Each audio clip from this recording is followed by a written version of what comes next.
My name is Evan. I'm 34, and I'm the founding director of Hope Beyond Borders, an organization dedicated to helping underprivileged children across America who are battling life-threatening illnesses.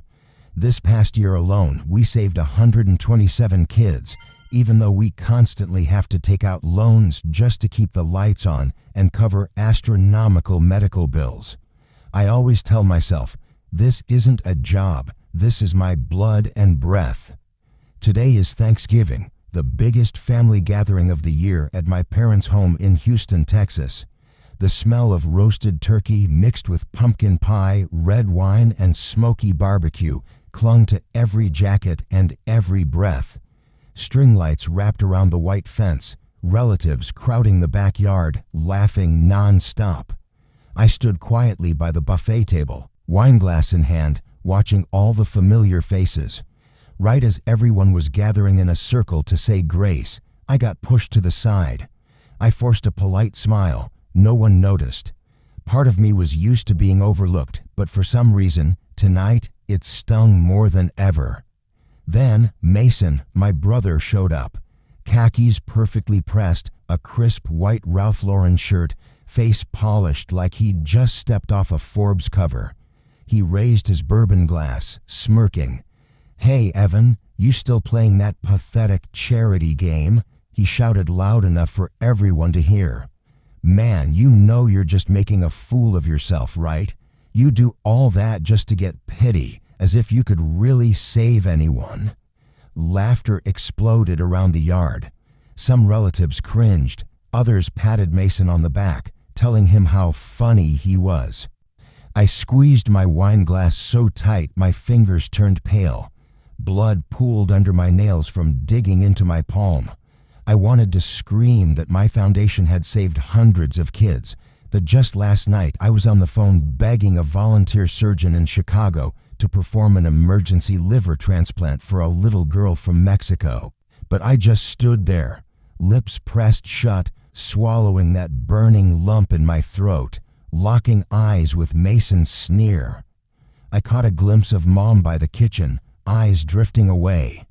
Dad sighed, too tired to step in. I overheard my aunt whispering, "Poor Evan, but he just doesn't know how to be practical like Mason." My cousin David looked at me, lips twitching like he wanted to say something, but he dropped his gaze, silent.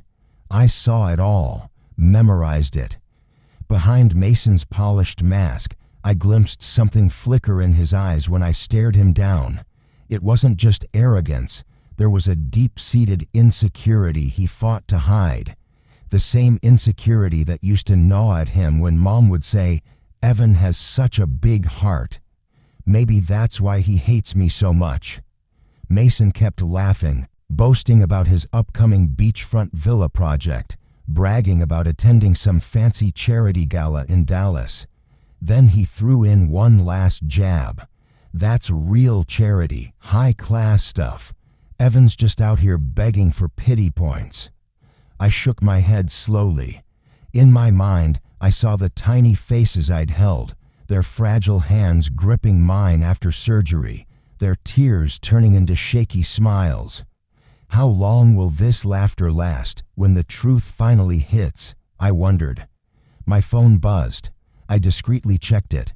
An urgent email from Johns Hopkins Hospital. "Emergency. Patient file requires immediate review for experimental treatment funding. Please confirm ASAP." My heart clenched. Who sent this today of all days? Why now? A sudden thought sliced through me like a razor. Could this emergency file have something to do with my own family? Is the day Mason comes crawling to me closer than I thought? I gripped my phone, turned around, and walked away. Behind me, the laughter and toasts kept echoing into the night, but all I could hear was the rush of blood in my ears, my heartbeat pounding like war drums. Under the starry Houston sky, the cold wind cutting through my jacket, I made a vow right then. I wouldn't let anyone, not even Mason, erase what I've built. I wouldn't scream back with words. I'd answer and make sure the whole world would see. I drove away from my parents' house in silence. The drive back to the Hope Beyond Borders office took almost an hour, winding through Houston's empty streets, yellow streetlights flickering across my windshield. Mason's laughter still echoed in my head like claws raking down my spine. When I stepped into the office, I turned on the lights. Posters lined the hallway. Save Little Hearts, A Future Beyond Borders, 127 kids, one mission. Under each poster were photos of smiling kids, hugging stuffed animals, waving at the camera. Some of them were gone now. Others were still fighting for every breath. I collapsed into my chair and opened the hospital email again. The emergency file listed 2 names, Ryan and Noah. The names felt painfully familiar. I scrolled to the Guardian information. My heart seized when I read, Mason Carter, biological father. Ryan, 10 years old. Noah, 7. Mason's sons. I leaned my head back, staring at the ceiling as my mind shattered like glass. I remembered the last time I saw them at a birthday party. Ryan had given me a plastic bracelet, and Noah had jumped into my arms, giggling uncontrollably. I had always thought they were pure, untouched by Mason's arrogance. The letter from the hospital said both boys had a rare genetic immune disorder. The only treatment left was an experimental gene therapy funded by my foundation in partnership with Johns Hopkins. Without it, there was nothing else but a slow march toward death. I gripped the armrest so hard it creaked beneath me. Is this some sick cosmic joke? I asked myself. I pulled up the foundation records. This past year, we'd been hit with endless government audits, lost corporate sponsors because of baseless rumors. I'd sold my own car, survived on stale bread just to pay for operating rooms. But I never stopped because each child was a life that couldn't be priced. Mason's words burned in my head. You're just faking it for pity. And now, his children's lives depended on the very pity he spat on. I planted my hands on the desk, breathing hard. Ryan and Noah's faces flooded my mind. Wide eyes, soft cheeks, dreams too fragile to even form. They were innocent. They didn't deserve to suffer for their father's venom. But then, all those nights Mason humiliated me, the times my family turned away, the times I cried alone in an empty conference room, they all roared back. I asked myself, am I betraying my own pain if I save his children? Or is this the ultimate victory, a victory through compassion that Mason will never understand? I stood up and stepped into the records room. Stacks of surgical forms, financial reports, and patient waiting lists towered like walls. On a small desk sat a framed photo of me and Lily, the first child I ever saved. She once told me, "You're my superhero, Mr. Evan." I picked up that frame, stared at Lily's smile. Mason's face faded from my mind. All I saw now were Ryan, Noah, and every other child still waiting for a miracle. The phone rang, a doctor from Johns Hopkins. "We need a decision fast, Evan. Those boys only have a few weeks. If you don't approve the funding, we'll have to take them off the trial list." I stayed silent. The doctor sighed, then added softly, "I know you're the only one who can decide. You've always put the children first, haven't you?" I clenched the phone so tight my knuckles ached. One question kept ringing in my mind. Could this be the moment Mason finally learns that it's not money, but pure compassion that saves lives? I hung up. From the desk drawer, I pulled out an old letter I wrote to myself during the foundation's first year. In it, I promised never to abandon a single child, no matter what. I sank back into my chair, eyes shut tight. I knew this wasn't just a medical decision. This was going to change everything, not just for Mason, but for me too. Outside, headlights swept across the window, leaving faint streaks on the wall. I stood, walked to the planning board. I wrote 2 new names, Ryan and Noah. Underneath, I scribbled a small note. Love doesn't choose who deserves it. It chooses who needs it most. My hand trembled as I set the marker down. Will Mason come crawling to me? And will I be strong enough to make him face every bit of his own cruelty? I looked at Lily's photo one last time, turned off the lights, and stepped out into the cold night. The wind sliced through my collar, but inside me, a fire had already started to burn. The next morning in Houston was a hazy gray, a fine drizzle sliding across my windshield. I parked outside Johns Hopkins Hospital, staring at the pale blue neon sign through the streaks of rain running down the glass. Walking into the lobby, the sharp scent of antiseptic hit me hard. A few nurses nodded at me, a familiar doctor gave a small wave. I'd been through these halls more times than I could count for complicated cases, but today, my steps felt heavier than ever. I got in the elevator and pressed for the pediatric floor. In my pocket, I still clutched Ryan and Noah's files. I didn't know when Mason would show up. Did he even know yet? When the elevator doors slid open, I saw them through the glass room at the end of the hall. 2 small boys, hooked up to IV lines and monitors. Ryan looked frail, his eyes sunken. Noah lay still, breathing raggedly. A toy car and a green plastic dinosaur sat on the table next to his bed. I walked over slowly. Ryan's eyes followed me, weak but shining with a glimmer of recognition. "Mr. Evan," Ryan whispered, his voice fragile as a leaf in the wind. I knelt, holding his icy, tiny hand.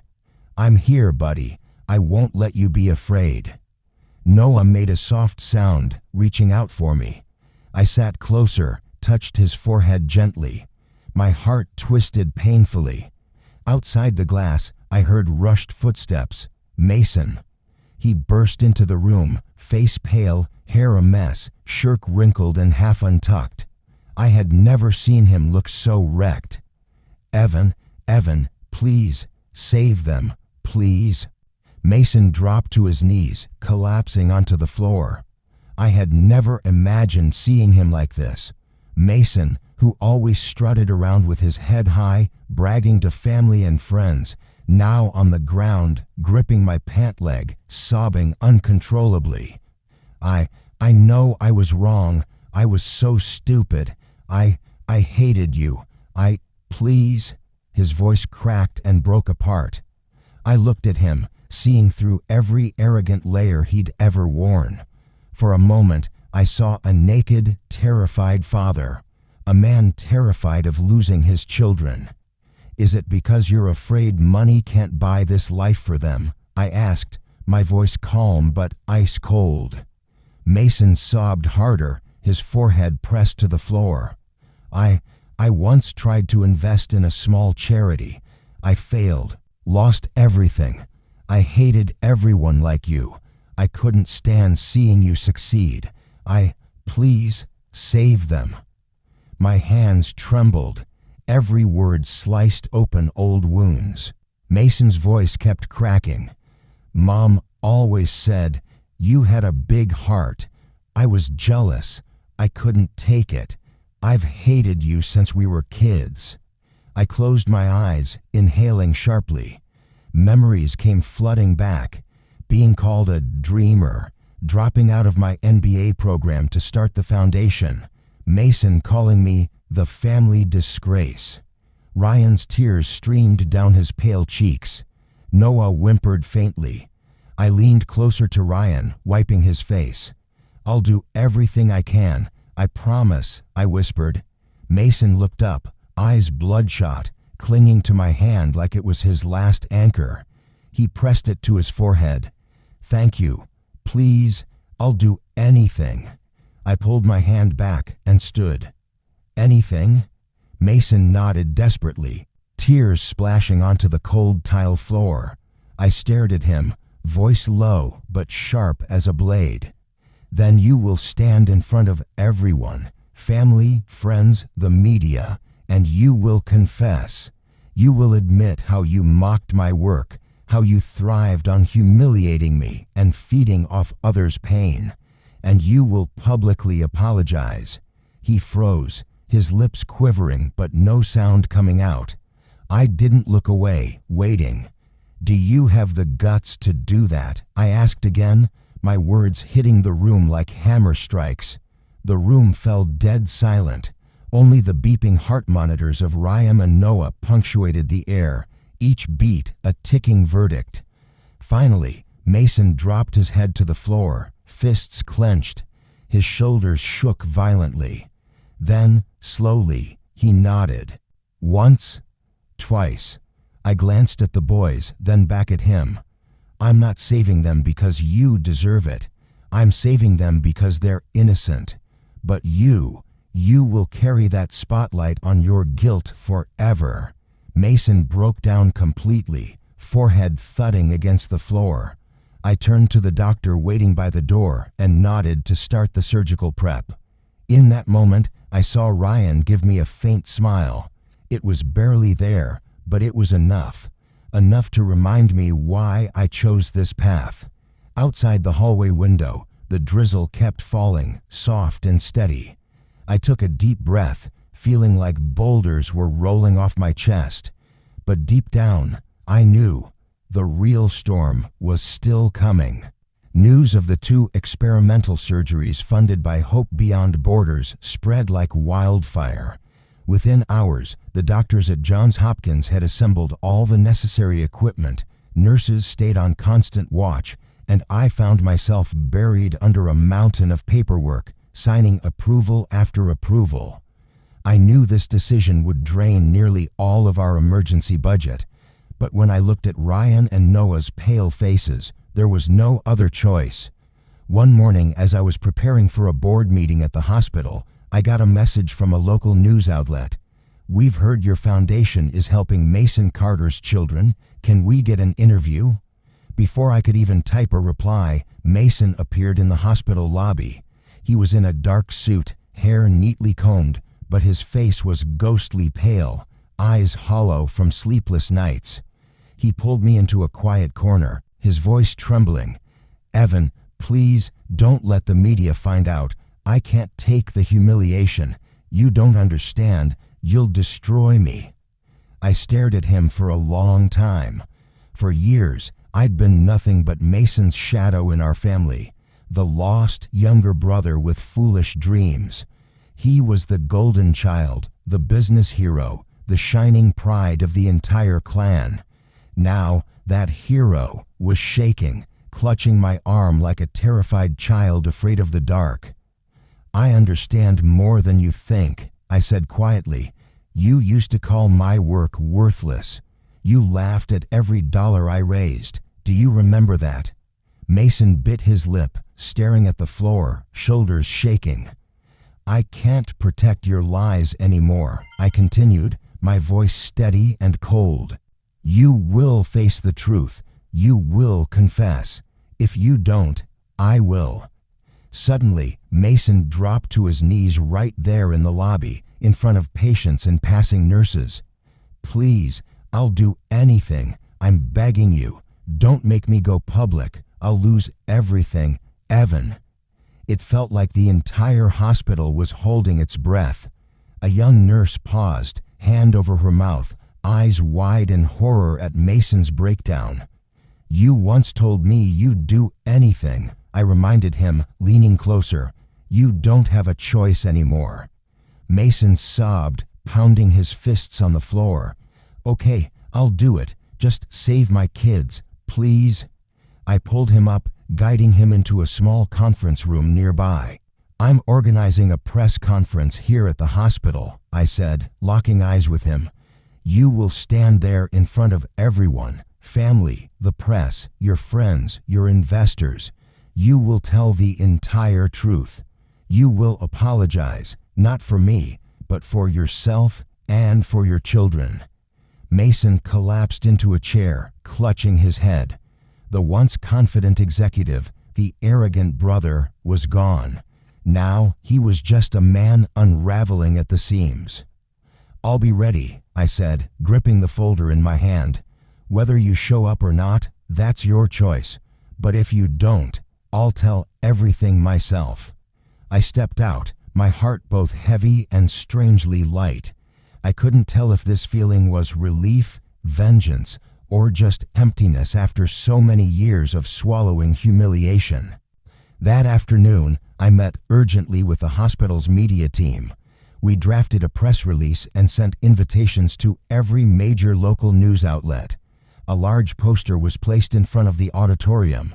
"New Life Program, Saving Innocent Souls." The press conference was scheduled for 9 a.m. the next day. That night, I sat alone in the hospital waiting room, watching the city lights flicker through the glass. I thought back to the early days when it was just me and a handful of volunteers, to the meetings where I was kicked out for asking for help, to nights sleeping on the office floor, listening to distant ambulance sirens. "Tomorrow," I whispered to myself, "tomorrow every insult will be answered." I looked up at the ceiling, wondering, will Mason really show up? Will he keep his word or run like he always has? A cold draft blew in as a doctor opened the door. "Mr. Evan, everything's ready for surgery. We'll start tomorrow morning." I nodded. Walking down the hall, I paused to look through the glass into Ryan and Noah's room. Ryan was asleep. Noah shifted lightly in his bed. I pressed my hand against the glass, like a silent vow. Tomorrow wasn't just a press conference. Tomorrow was Mason's reckoning, and the ultimate proof of the path I'd chosen. Houston's morning was damp and cold, the sky a heavy gray blanket over the city. I stepped into the hospital auditorium where the press conference would be held. Bright camera lights, rows of microphones, the click and clatter of reporters typing. The entire room pulsed with a restless electric tension. I wore a simple white shirt, an old navy blue blazer, no tie. I wanted to stand there as myself, no polish, no disguise. From the corner of the stage, I glanced at the side door. Mason still hadn't shown up. A cold sweat dripped down my spine. I kept asking myself, is he going to run? Will I have to expose everything alone? The chief doctor walked over and rested a hand on my shoulder. "Evan, are you sure? If you reveal this, your family will be torn apart." I clenched my fist. The family's been broken for years. Today is just showing them the real pieces.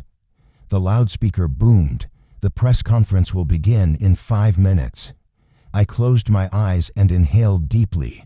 Mason's mocking voice, his cruel laughter, the looks of scorn, all of it crashed over me like a rogue wave. I wondered, am I doing this for the right reasons, or is this just vengeance dressed up as justice? Then I remembered Ryan and Noah's eyes last night, Ryan's fragile smile when he heard my promise. I knew I couldn't turn back. A sudden noise at the side door. Mason stepped in. He wore a wrinkled old suit, no tie, hair messy, eyes red from countless sleepless nights. His steps faltered as if he were treading on ice. Our eyes met. I gave a small nod. He swallowed hard and lowered his gaze. He shuffled onto the stage, trembling, and stood next to me. Whispers rippled through the room. Reporters raised their cameras, fingers hovering over record buttons.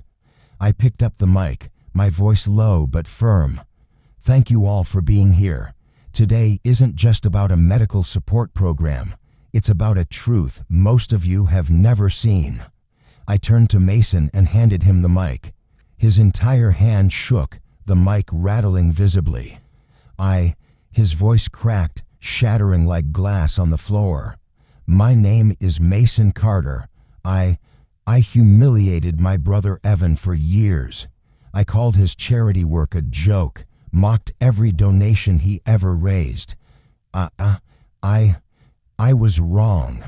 He gasped for air, wiping tears that kept flooding. Cameras clicked non-stop. A relative in the audience broke into loud sobs. Others covered their mouths, eyes wide.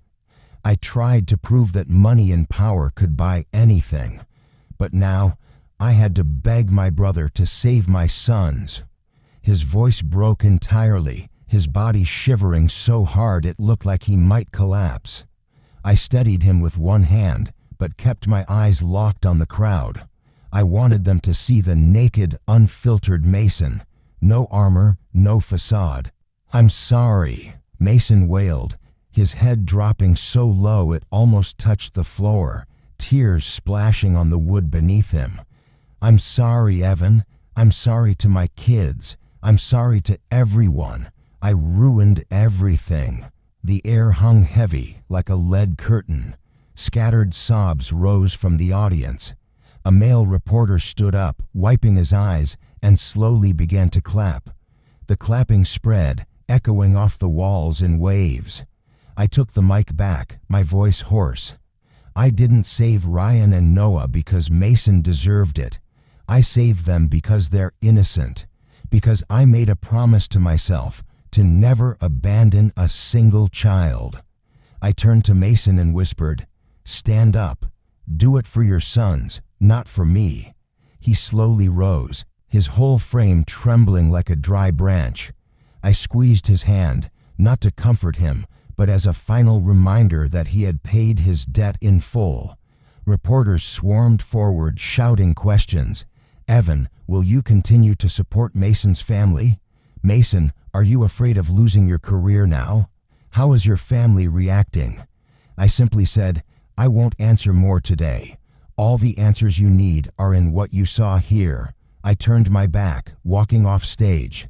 Every step felt both unbearably heavy and strangely light, like I had finally laid down a burden I'd carried my whole life.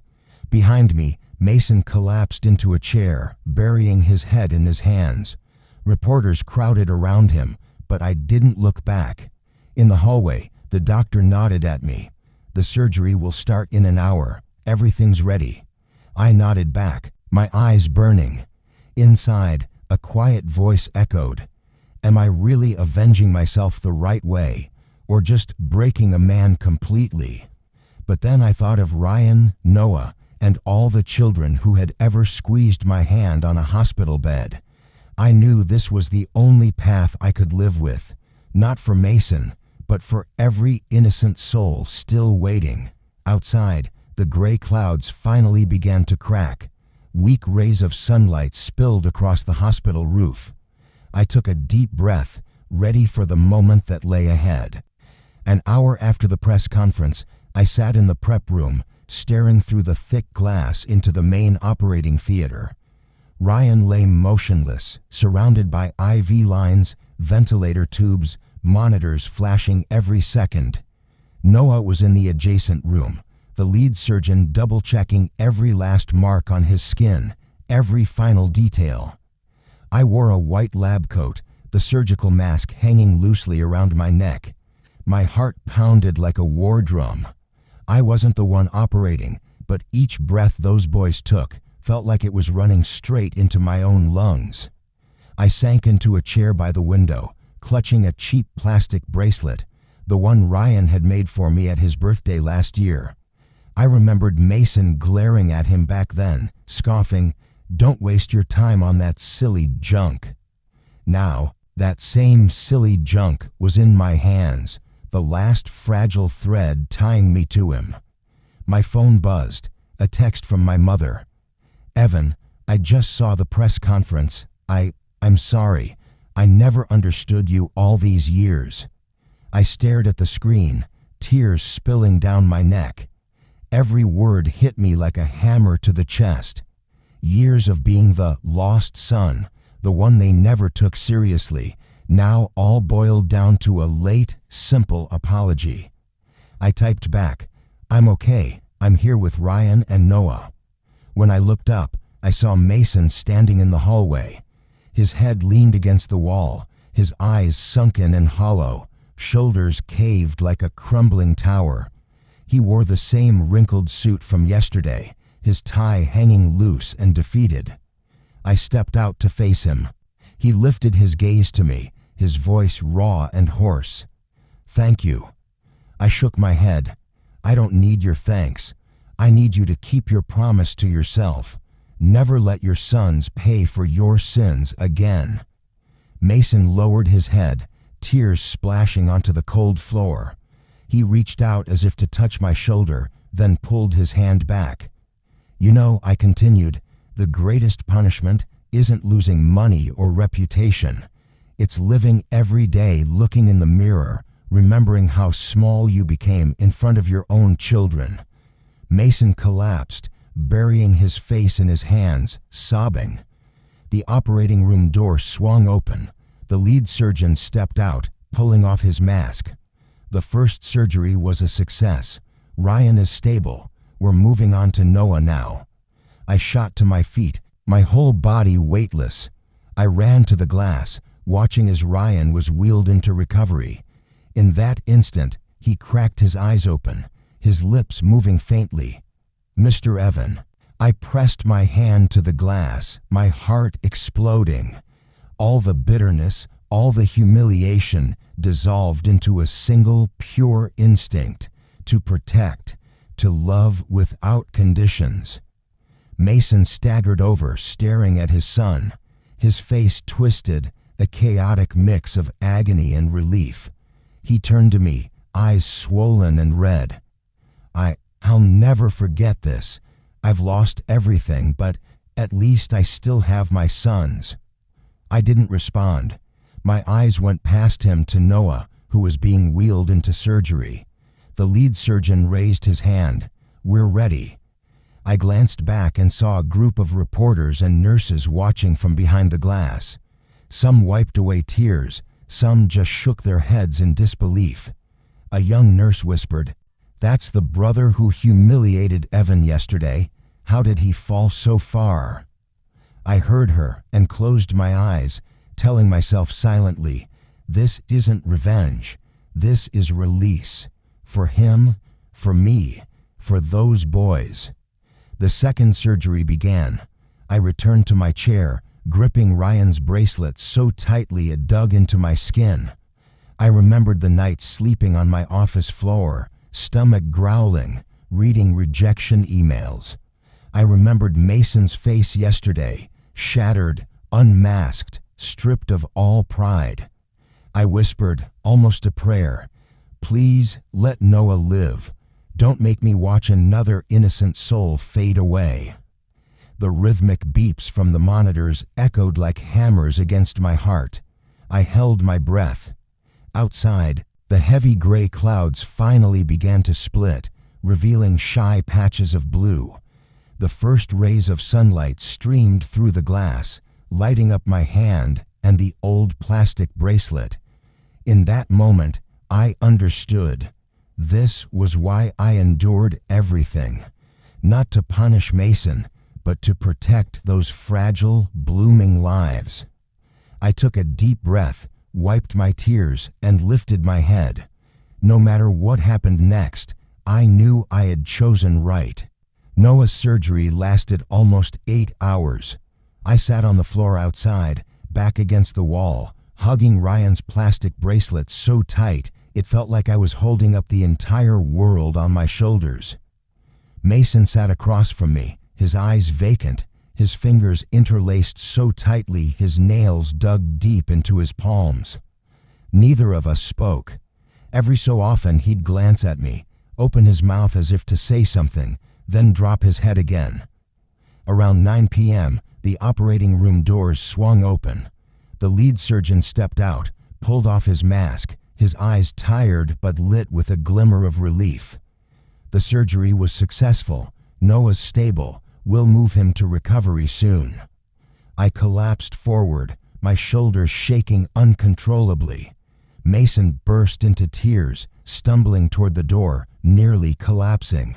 He pressed his face against the wall, sobbing like a lost child. I stood up and walked over to him. He turned to me, his eyes stripped bare of every ounce of arrogance. In that moment, he wasn't a polished executive or a self-satisfied brother, just a father, raw and terrified, laid bare. "You kept your word," I said, my voice steady and low. "Now, go live, and never forget today." Mason nodded frantically, his lips trembling too hard to form words. He dropped to the floor, clutching his head, sobbing, "I've lost everything, but I still have my sons. Thank you, Evan, thank you." I didn't answer. I turned toward the glass hallway, where Ryan lay recovering. His big, dark eyes fluttered open, his lips curled into a weak smile. I lifted the bracelet, and he gave me the slightest nod, tears sliding down his cheeks. "I'm here," I whispered through the glass. "I kept my promise." Looking at Ryan, at Noah being wheeled out next to him, my heart felt like it was blooming so wildly it almost hurt. Every humiliation, every cold night alone in the office, every mocking laugh from Mason, all of it dissolved, replaced by a single thundering pulse, the echo of a beating heart, slow but steady, reminding me why I was alive at all. The next morning, every Houston news outlet ran the story. Footage of Mason's public apology spread across social media like wildfire. People shared it everywhere, calling it the most painful public confession of the year. Former donors who had turned their backs on Hope Beyond Borders sent apologies and promised renewed support. My phone rang non-stop. Invitations for interviews, speaking events, messages of gratitude from parents waiting for help. But I didn't answer. I hadn't done it for applause. That afternoon, my mother arrived at the hospital. She stepped forward, eyes brimming. "Evan." Her hand trembled as she touched my face. "I'm sorry. I was so blind. I left you alone for too long." I took her hand, shaking my head softly. "I don't need an apology. I just wanted everyone to understand why I do this." She nodded, pulling me into a hug, her shoulders quaking with sobs. In that embrace, I felt pieces breaking and healing all at once, for her, for me. At the end of the hallway, Mason watched. When our eyes met, he lowered his head deeply, then turned away. I didn't need him to kneel again. I didn't need more words. He had already lost everything that mattered, his image, his pride, and his hollow victories. Now he had to live forever with that shadow. Ryan waved to me from his room. Noah raised a weak hand. I walked over, pressed my hand to the glass, tears spilling as I smiled back. I told myself, it's over. This wasn't revenge. This was the triumph of mercy. When I stepped outside, Houston's sun felt brighter than it had in years. I breathed in deeply, my chest filling with new, crisp air. That night, I returned to the foundation office. The yellow hallway lights glowed softly over the posters on the walls. I walked past each one, brushing my fingers lightly over the smiling faces of every child we'd saved. At the end of the hallway, on a blank white wall, I pinned a new photo. Ryan and Noah, lying side by side, holding hands in their hospital beds. Underneath, I wrote, "The greatest victory isn't defeating another person, it's saving a beating heart." I stepped back, gazing at it, a deep peace swelling inside me. I knew there would be more battles ahead, more wounds, more nights of doubt. But after everything, I still held tight to my first promise: never abandon a single child, no matter the cost. I turned off the lights, pulled on my coat, and stepped outside. Houston buzzed and roared under the night sky, but inside me, a quiet space had finally opened, and I was ready to keep walking forward, eyes clear, heart unburdened.